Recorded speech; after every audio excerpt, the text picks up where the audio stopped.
Afirmativo, essa informação, temos aeromoeiro em toque arremetida.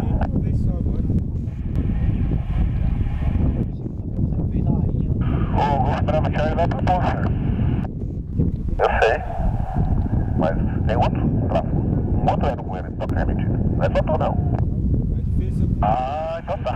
Desculpe.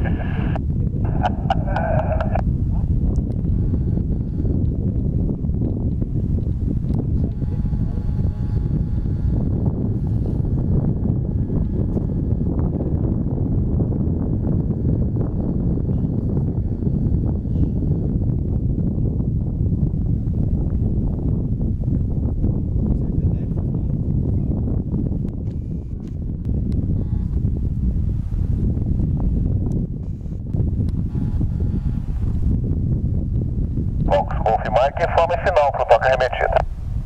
Informará na final para o toque arremetida, Fox Trot Golf Mike. Golf Bravo Charlie Solo 05. Livra a direita, Alfa, procede até os hangares. Vai livrar a direita pela Alfa.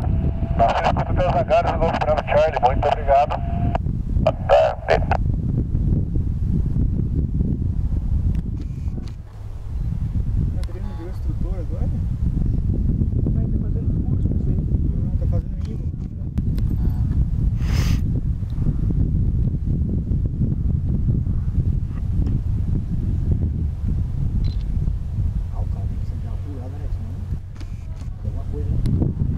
O Andrei saiu no fly.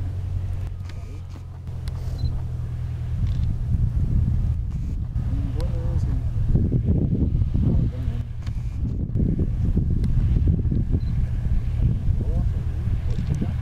É porque enjoa, né? Se eu ficar só dando instruções. De base para a final, Fox Trot Golf Mike. Ente papapá, Foxtrot Golf Mike.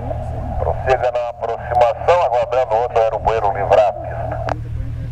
Continua na aproximação. Papapá, Fox Trot Golf Mike.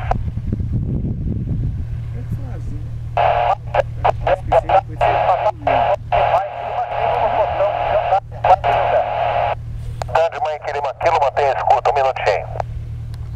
O papapá, Fox Golf Mike, toca arremetido autorizado, vento 100 graus, meia dúzia de nós, permanece tráfego padrão. Tráfego padrão, autorizado toque arremetida, pistão 0, Fox Trot Golf Mike. Papá e uniforme Mike Lima Kilo, operação é visual, pista é 1-0, vento 100 graus, meia dúzia de nós. Temperatura em 23 graus, o QNH é 1017-9097. Entendi que passou o portão Jandaia, prossiga em condições visuais, ingresso perna do vento pela direita da 1-0 de Maringá, informe 5 minutos.